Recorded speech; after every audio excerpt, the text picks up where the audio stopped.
हमारे हर प्रोग्राम के तमाम किरदार हकीकत और अपने तमाम तारीख़ी पस मंज़र पर मबनी है। इसमें हर तरह के ख़याली और मिथिकल पहलुओं से परहेज़ किया गया है, लेकिन विजुअल सिचुएशन के एतबार से बाज़ जगह पर स्केच टेक्निक से काम लिया गया है, जो तसव्वुराती होते हुए भी हकीकत से बहुत करीब है। और सारे प्रोग्राम के तमाम तारीख़ी दस्तावेज़ कुरान मजीद और अहादीस के साथ साथ मुख्तलिफ़ किताबों से लिए गए हैं, जो सनद के तौर पर हमारे पास मौजूद है। शहीद हो गया प्यासा हुसैन,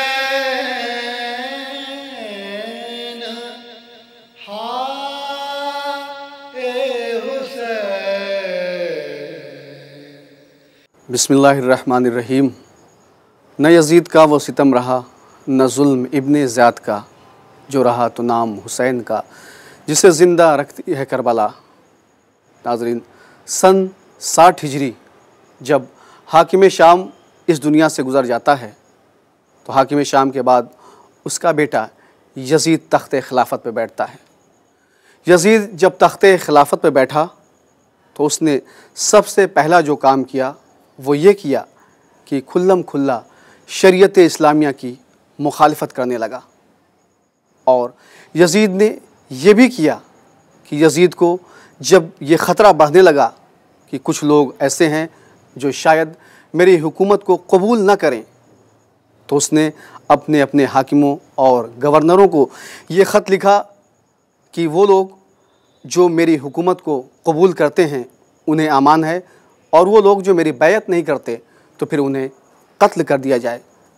ऐसे ही एक ख़त यज़ीद ने हाकिम मदीना वलीद के पास भेजा कि फ़लाँ फ़लाँ शख्स से मेरी बैयत ली जाए, ख़ासकर हुसैन इब्ने अली से, और अगर हुसैन इब्ने अली मेरी बैयत से इनकार करते हैं तो फिर हुसैन को कत्ल कर दिया जाए। जब ये ख़त हाकिम मदीना को पहुंचा तो रात की तारीकी है, रात का सन्नाटा है। हाकिम मदीना ने अपने एक सिपाही को हुसैन इब्ने अली के पास भेजा। सिपाही हुसैन इब्ने अली के पास आता है, दरवाज़े पे दस्तक देता है। आवाज़ आई, कौन? का हाकिम मदीना ने आपको याद किया है। हुसैन इब्ने अली समझ गए कि ये मंज़र क्या है, वाक़या क्या है। उसी रात उसी तन्हाई में हुसैन इब्ने अली अपने कुछ हाशमी जवानों के साथ वलीद के दरबार की तरफ बढ़ते हैं। जब वलीद का दरबार करीब आ गया तो हज़रत इमाम हुसैन अलैहिस्सलाम ने उन हाशमी जवानों से कहा, देखो मैं वलीद के दरबार में जा रहा हूँ और तुम लोग दरबार के बाहर रहो। हाँ, अगर मेरी आवाज़ बुलंद होती है तो तुम लोग दरबार में आ जाना।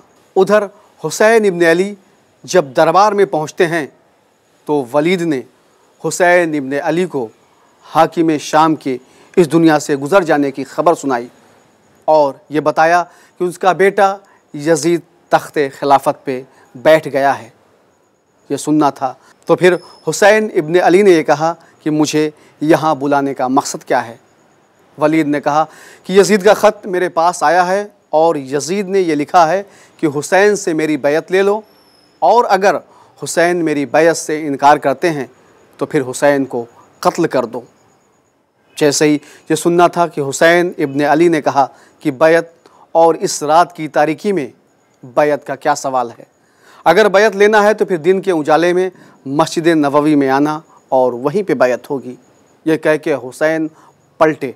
जैसे ही हुसैन इब्ने अली पलटे कि वलीद के बराबर में बैठे हुए मरवान ने वलीद से कहा, वलीद अगर इस वक्त हुसैन इब्ने अली यहाँ से चले जाते हैं तो फिर याद रखना हुसैन तुझसे कभी बैयत न लेंगे, यज़ीद की हुकूमत को कभी मंजूर न करेंगे। इसी वक्त हुसैन से बैयत ले ले या फिर हुसैन का सर कलम कर दे। जैसे ही ये सुनना था, हुसैन इब्ने अली ने एक मरतबा मरवान की तरफ देखा और देखने के बाद एक जुमला कहा, अये नीली आँखों वालों की औलाद, तेरी ये मजाल कि जो तू हुसैन इब्ने अली से बैयत ले ले। फिर क्या था, उस रात की तारीकी में, रात के सन्नाटे में हुसैन इब्ने अली अपने हाशमी जवानों के साथ वापस घर आ गए। उधर आपकी बहन जनाब ज़ैनब सलामुल्लाह अलैहा बड़ी बेचैनी के साथ आपका इंतज़ार कर रही थी। जब हुसैन इब्न अली घर पहुँचे तो जनाब ज़ैनब सलामुल्लाह अलैहा ने पूछा, भैया वलीद ने आपको दरबार में किस लिए बुलाया था? जनाब इमाम हुसैन अलैहिस्सलाम ने सारी बातें जनाब ज़ैनब सलामुल्लाह अलैहा को बताई। ये वक्त और दिन गुज़रता रहा, यहाँ तक कि 27 रजब को एक गुरोह वलीद की तरफ से फिर हज़रत इमाम हुसैन अलैहिस्सलाम के पास आया और उसने हुसैन इब्न अली को यज़ीद की बैयत लेने के लिए कहा।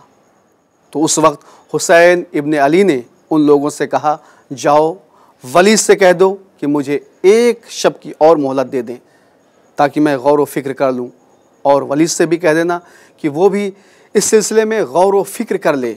फिर क्या था, हुसैन इब्न अली जब वापस घर आए हैं तो आपने अपने भाइयों, भतीजों और जो करीबी थे उनको मदीने से करबला की तरफ रवाना होने का हुक्म दे देते हैं। उसी रात तारीख़ ने 3 मंज़र बयान किए हैं। पहला मंज़र, जब रात का सन्नाटा हुआ, रात का अंधेरा हुआ तो एक बीबी रोज़े रसूल पे आई और आने के बाद बा आवाज़ बुलंद कहती है, नाना आप जिस हुसैन की इतनी नाज बरदारी करते थे, नाना जिस हुसैन के लिए नाका बनते थे, नाना उस हुसैन को मदीने में रहने नहीं दिया जा रहा है। ये कह के वो बीबी माँ की लहद पे आती हैं। आने के बाद माँ की लहद पे भी गिरिया करती हैं, कहती हैं, अम्मा आपका हुसैन मदीने से करबला के लिए रवाना हो रहा है। अम्मा जिसे चक्कियाँ पीस के पाला था वो हुसैन करबला के लिए रवाना हो रहा है। हुसैन को मदीने में ये उम्मत रहने नहीं दे रही है। तारीख़ बताती है कि रात का ये पहला हिस्सा था। कुछ देर और गुज़री, रात का दूसरा हिस्सा आया। उस दूसरे हिस्से में तारीख़ बताती है एक मुअम्मर शख्स रोज़े रसूल पे आए और आने के बाद कहते हैं, नाना नाना आपका हुसैन मदीने से जा रहा है, नाना ये उम्मत आपके हुसैन को मदीने में रहने नहीं दे रही है। हुसैन बैठे हुए रोज़े रसूल पे गिरिया कर रहे हैं। नाना के मज़ार से हुसैन एक मरतबा उठे, माँ की लहद पे आए और आने के बाद सलाम किया। जवाब मिला, कहा अम्मा आपका हुसैन मदीने से जा रहा है, अम्मा मदीने में आपके हुसैन को रहने नहीं दिया जा रहा है, अम्मा क्या आप अपने हुसैन के साथ करबला नहीं जाएंगी? इतने में एक आवाज़ आई, जा मेरे बेटे हुसैन, ये तेरी दुखियारी माँ तेरे साथ हर मकाम पे मौजूद रहेगी। ये दूसरा मंज़र था, लेकिन तारीख़ ने लिखा रात का तीसरा मंज़र, जब चारों तरफ अंधेरा है, सन्नाटा है, एक बीबी मलबूसे रिदा एक नौजवान को अपने साथ लिए हुए बड़ी तेज़ी के साथ रोज़े रसूल पे आती है। जब वो बीबी रोज़े रसूल पे आ जाती हैं तो उस बीबी ने उस नौजवान के दाहिने हाथ को रोज़े रसूल पे रखा और बाएं हाथ को अपने सर पे रखा। रखने के बाद कहा, अब्बास ये बताओ तुम्हारा दाहिना हाथ कहाँ है? कहा, अम्मा मेरा दाहिना हाथ रोज़े रसूल पे है। कहा, अब्बास ये बताओ कि तुम्हारा बायां हाथ कहाँ है? कहा, अम्मा मेरा बायां हाथ आपके सर पे है। तो अब्बास कसम खाओ कि जब तक ये शान सलामत रहेंगे तब तक आले अतहार की तरफ कोई नज़रें उठा के नहीं देखेगा। तारीख़ बताती है कि जैसे ही जनाब उम्मुल बनीन ने यह कहा, एक मरतबा हज़रत अबुल फ़ज़ल अब्बास ने बावाज़ बुलंद कहा कि अम्मा किसकी मजाल जो अब्बास के होते हुए अहले बैत की तरफ नज़रें भी उठा के देख ले। तारीख़ बताती है कि 28 रजब सन 60 हिजरी को ये काफ़िला हुसैनी मदीने से रवाना होने लगता है। लेकिन जब ये काफ़िला हुसैनी मदीने से रवाना हो रहा था, सारा घराना, पूरा खानवादा मदीने से करबला की तरफ हुसैन इब्न अली के साथ जा रहा था। लेकिन बस अगर कोई नहीं जा रहा था तो एक बीमार बेटी सुगरा जो यकतो तन्हा मदीने में रह गई थी। जब हुसैन इब्न अली अपने भरे खानवादे के साथ करबला के लिए रवाना हो रहे थे तो इतने में जनाबे सुगरा करीब आईं और आने के बाद कहती हैं, बाबा पूरा खानवादा करबला जा रहा है, मगर ये बताइए कि सुगरा यहाँ तन्हा अकेले कैसे रहेगी।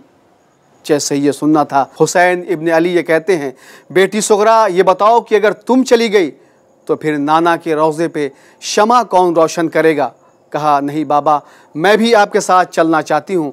कहा सुगरा देखो तुम बीमार हो, रास्ते का सफ़र इतना तुलानी सफ़र है, सुगरा तुम कैसे साथ जाओगी। जनाब सुगरा ने कहा बाबा मैं आपसे कोई शिकवा नहीं करूँगी, बाबा मुझे मालूम है कि मैं बीमार हूँ, मगर रास्ते में आपको कोई परेशानी नहीं दूंगी। जैसे ही जनाब सुगरा का ये बैन हज़रत इमाम हुसैन अलैहिस्सलाम ने सुना, आँखों से आंसू बहने लगे। इतने में जनाब सुगरा जनाब अबुल फज़ल अब्बास के पास आई और आने के बाद कहती हैं, चचा पूरा खानवादा करबला जा रहा है, आखिर सुगरा मदीने में तन्हा कैसे रहेगी। जब जनाब अबुल फज़ल अब्बास ने सुना, कहा मेरी भतीजी सुगरा मर्ज़ी माबूद यही है, सुल्तान करबला का ये हुक्म है कि तुम मदीने में रहो। अब जनाब सुगरा इसके बाद जनाब ज़ैनब के पास आती हैं और आने के बाद कहती फूफी अम्मा ये बताइए कि पूरा खानवादा करबला जा रहा है, मगर सुगरा मदीने में तन्हा कैसे रहेगी। फूफी अम्मा मैं भी करबला जाना चाहती हूँ, मैं भी सफ़र पे जाना चाहती हूँ। जैसे ही ये सुनना था कि जनाब ज़ैनब सलामुल्लाह अलैहा जनाब इमाम हुसैन के पास आती हैं और आने के बाद कहती हैं भैया पूरा घर पूरा खानवादा मदीने से करबला की तरफ जा रहा है, लेकिन भैया ये बताइए कि जब सब जा रहे हैं तो सुगरा हमारे साथ क्यों नहीं जा रही है। इमाम हुसैन अलैहिस्सलाम ने जैसे ही अपनी बहन ज़ैनब का जुमला सुना, कहा बहन ज़ैनब यही हुक्म खुदा है, यही मर्ज़ी माबूद है कि सुगरा मदीने में रहे। कहा नहीं भैया, आपको अम्मा फ़ातिमा का वास्ता कि आप मुझे बता दीजिए कि आप सुगरा को मदीने में क्यों छोड़ रहे हैं। अब जैसे ही जनाब ज़ैनब ने अम्मा फ़ातिमा का वास्ता दिया कि एक मरतबा हज़रत इमाम हुसैन इस्लाम कहते हैं, अय मेरी बहन ज़ैनब जब तुमने अम्मा फ़ातिमा का वास्ता दे दिया तो अय मेरी बहन ज़ैनब सुन लो, मेरी शहादत के बाद अहले बैत के शानों में रस्सियाँ बांधी जाएंगी, बीवियों को कभी कूफा शाम के बाज़ार में फिराया जाएगा। ज़ैनब मेरे सुगरा को करबला न ले जाने का सबसे बड़ा मकसद, सबसे बड़ी वजह यह है ज़ैनब कि मेरी बेटी सुगरा मेरी माँ फ़ातिमा से बहुत ज़्यादा मुशाबे है। ज़ैनब मुझे हर गम बर्दाश्त है, मगर ये गम बर्दाश्त नहीं है कि मेरी शहादत के बाद जब बीवियों के शानों में रस्सियाँ बांधी जाएं, कूफा शाम के बाज़ार में बेपर्दा फिराया जाए, तो मेरी माँ की शबी सुगरा भी उन बीबियों में कूफा शाम के बाज़ार में बेपर्दा फिरे।